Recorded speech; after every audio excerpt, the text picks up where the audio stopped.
Selain memiliki sifat jujur dalam berdagang dan bergaul, Rasulullah Shallallahu Alaihi Wasallam pun sayang terhadap keluarga, orang tua, dan sekitarnya.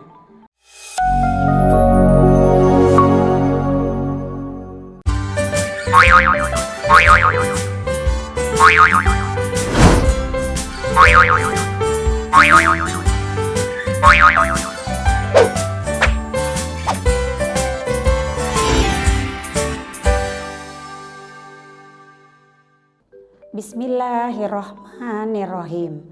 Assalamualaikum warahmatullahi wabarakatuh.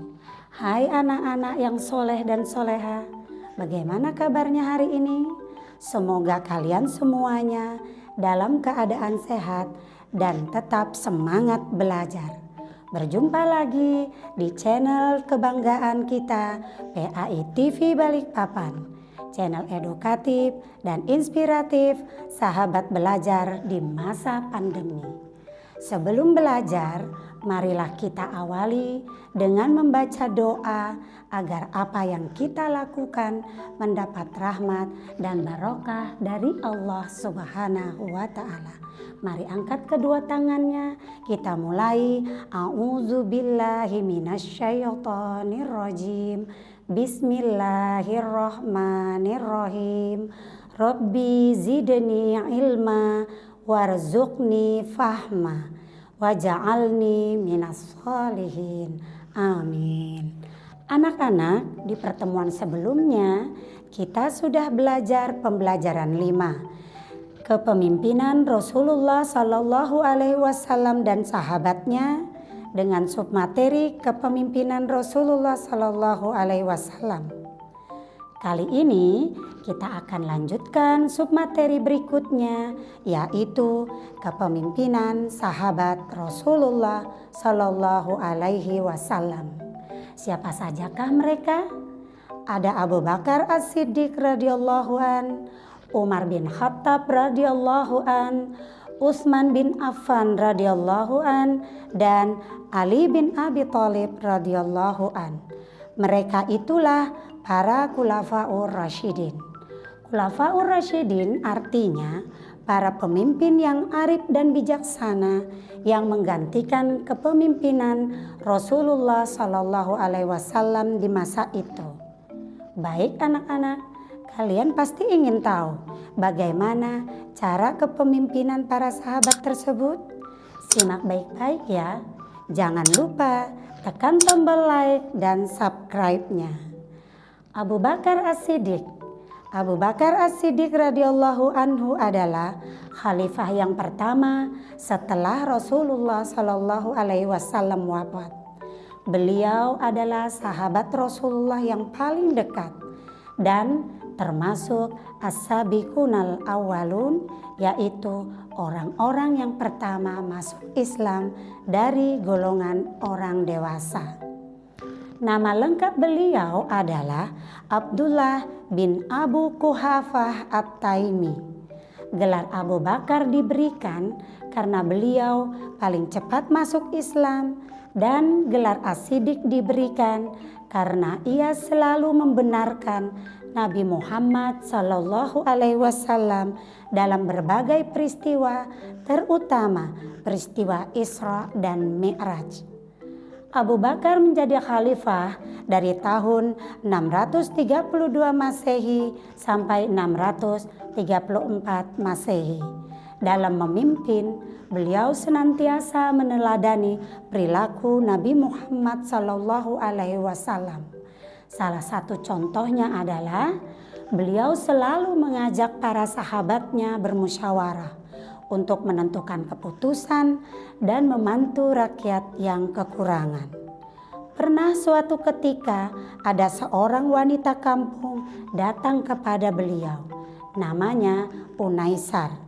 Perempuan itu berkata, "Wahai Abu Bakar, apakah setelah menjadi seorang khalifah engkau masih mau membantu kami memerah susu kambing seperti saat yang engkau lakukan sebelum menjadi seorang khalifah?" Dengan lemah lembut, Abu Bakar pun menjawab, "Insya Allah, Aku akan tetap menolongmu."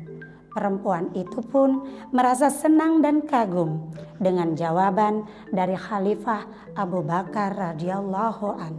Sungguh luar biasa akhlak dan keteladanan Abu Bakar radhiyallahu an. Walaupun ia adalah seorang kepala negara, tetapi tetap rendah hati dan berakhlak mulia.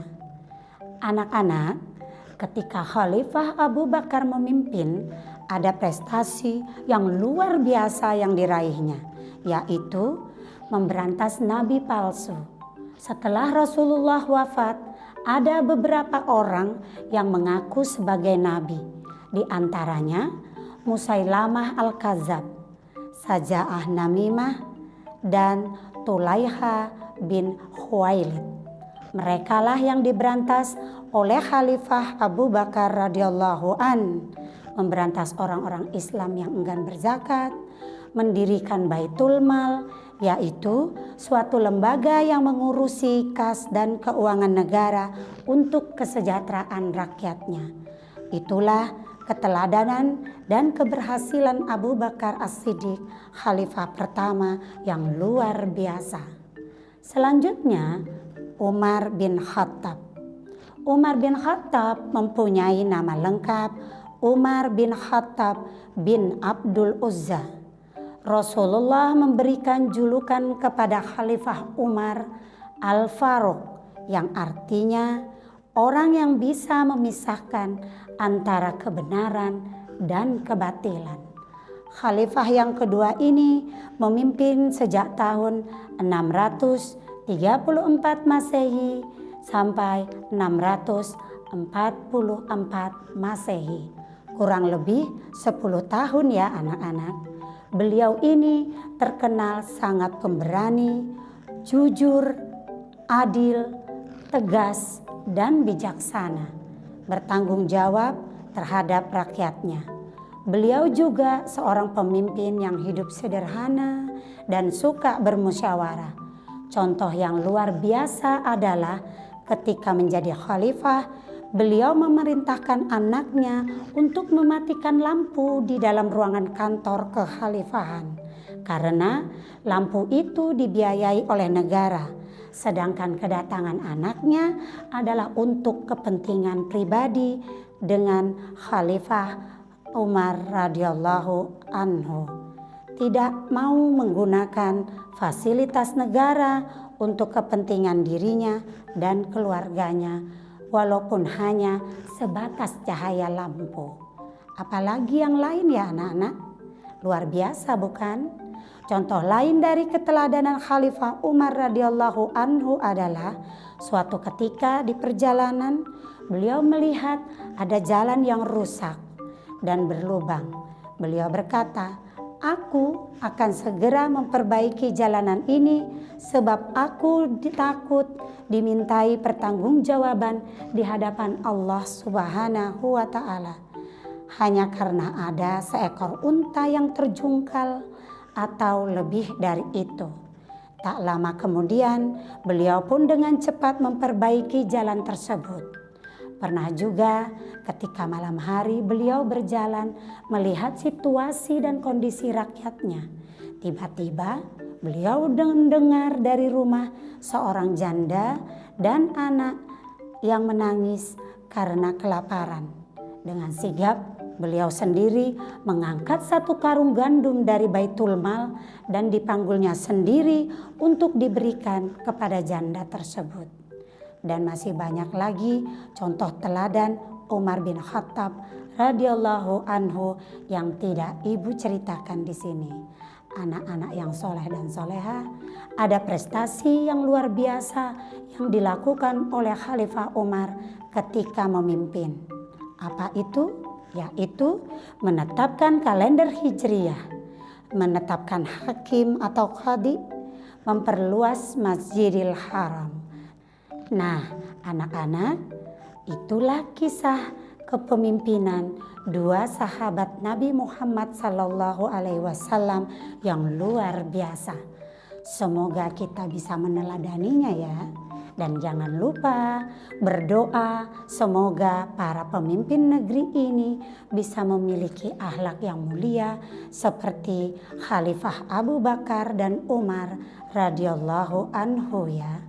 Amin ya rabbal alamin. Kita akhiri pertemuan ini dengan membaca hamdalah alhamdulillahirabbil alamin.